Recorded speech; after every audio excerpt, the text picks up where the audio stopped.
Heartburn, Chapter 1. Something's burning, but it's not quite my heart. You know, it's not every day that you have tea with a pink pony from another dimension, all in the comfort of your own dining room at some ungodly hour in the morning. But it was today, at 5 a.m., on a Saturday. I sat at my dining room table, teacup pressed against my lips, and eyes pointed across the table. Seated on the other side was my latest visitor and newest roommate, Candace. Stars. She fell forwards out of her chair, her head crashing against my dining room table with a thud, and her hooves hiding her face away. I stopped sipping my tea, but didn't move it away from my mouth. Instead, I cocked a brow. I'm guessing it's not Candace. Uncovering herself from her forelegs, she groaned and sat back up in her chair. She then looked at me. Cadence, she said, offering a weak smile. I nodded. Oh, Cadence. Down she goes again. That's gotta hurt. Celestia, damn it! She cried. I hate my life. I shrugged, putting my teacup back on its saucer. Well, yeah, I'd hate my life too if I was warped into another dimension by my sister-in-law. The pink pony peered up at me, face ungluing from the table. Dude, it's Cadence. I know, that's what I said. Cadence. She quickly propped herself up onto the table, her forelegs holding her up. No, it's K-Dance. K-Dance. K, then dances in like the waltz or some junk. I nodded in understanding, but stopped mid-nod and my forehead tensed in confusion. Wait, I said. Isn't your name Cadenza? Your princess name or whatever? It is? She said, uncertainty in her voice. Well then, wouldn't Cadence make more sense? You know, since it's spelled with an E and not an A? She blinked. It was as if she had just gotten a joke that she had been left out of for years. A beat. My stars. So, I said, and she snapped her attention to me. Cadence, then. She sighed and gave me the most done expression I'd seen so far. To think, I could be even more disappointing. I don't know. I guess not. She said. I guess with the A and the E, it's Cadence, not Cadence, so I guess that makes sense. I don't know. She then hung her head in defeat. It was adorable. Well, I took another sip from my tea. Cadence it is. She then glared at me. I winked, my smug grin unwavering. Cadence stuck her tongue out at me in an attempt to be mean, but I burst out laughing. She tried her hardest to keep a straight face. I hate you. She started, but broke into a giggle fit halfway through. I snorted. I'd imagine that's quite uncharacteristic of a horse with a crystal heart stamped on her ass. She rolled her eyes. Oh, right. Princess of Love, too. I said, accompanied by air quotes.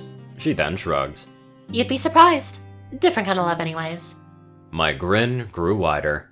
Stop. Cadence said. Princess of Love, Don't make this creepy.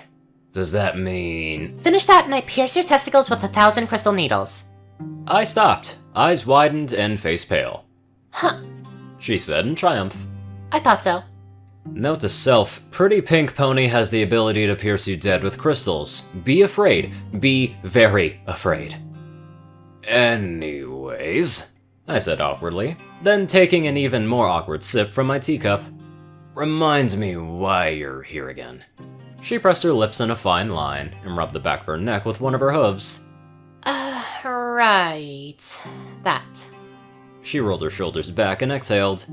You see, there's this mirror in my castle, and my sister-in-law, Twilight, was messing around with it, and I may have slipped and, well, fallen into it.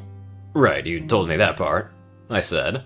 But you didn't tell me how falling into a mirror equates to ending up in another world. Or is it universe? Or dimension? Dimension.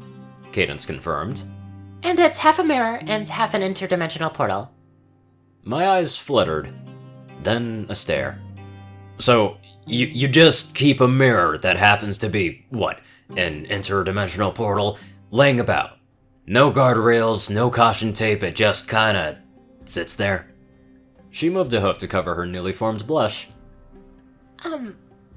Yeah. That is quite possibly the dumbest thing I've ever heard.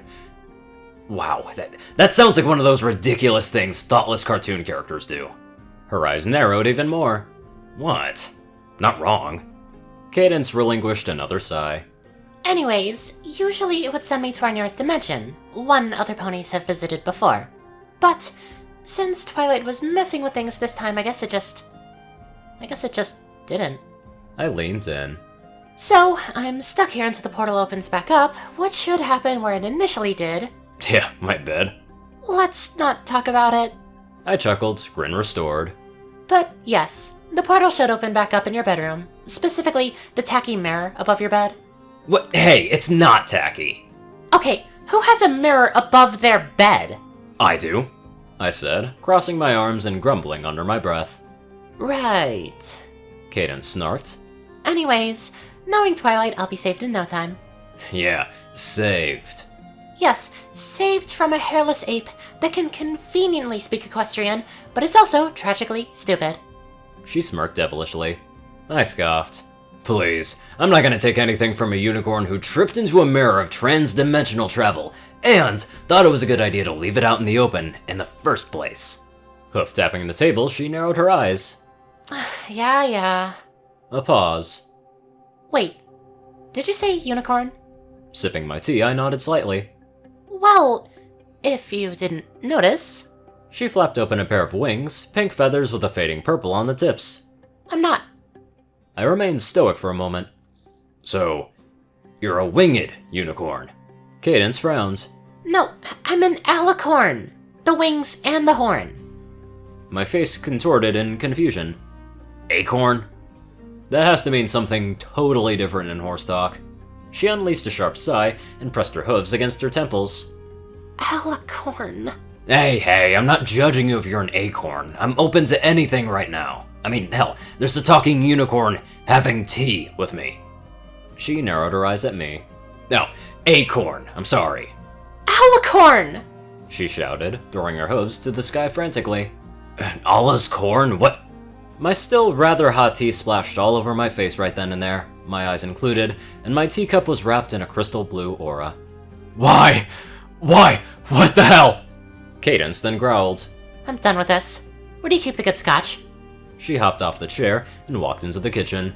Meanwhile, I toppled onto the floor and writhed in agony, clutching at my simmering face. Oh, it's in the cabinet by the fridge. I reached for a towel on the edge of the table and wiped my face. Ice is in the freezer. Silence. Soda's in the freezer too. Not sure if you do that, some people do. Feel free to stop talking at absolutely any time, she said, the cabinet door slamming into the drywall. What? Some people do it. Hey, remind me before you say something that makes me want to scream into a void, she said. So, what's your name? Scott. She nodded. Do you have any weed, Scott? I stared at her, confused. What, like grass? Then it dawned on me. Oh, you're hungry. Well, that usually comes after. She smiled innocently. Well, this is gonna be interesting. Dude, shit is escalating so quickly. First thing that really caught my eye was the alcohol when she mentioned scotch, and now she's asking for weed, and it's like, okay. Okay, how far is this gonna go? Now, let's get on to those extremely thoughtful donators. Top donator, Dash of Evergreen, Peter Coulthard, Dospo, RuneScythe9852, CourierCruz CI, Delta Omega, Ryanny Dragonwolf, Secret Moon, Tallrascha, The Toilet Snake, SoulDragon, Starlight Glimmer, Squiddy Boy, Gaggy, David D. Sanchez, Trey, Dak Britton, Joe Piercy, Alex F., Rainbow Dash, James Dalton, Teal K. Anderson, and TV Killer. Thank you all very much for watching this video, and live life to the fullest.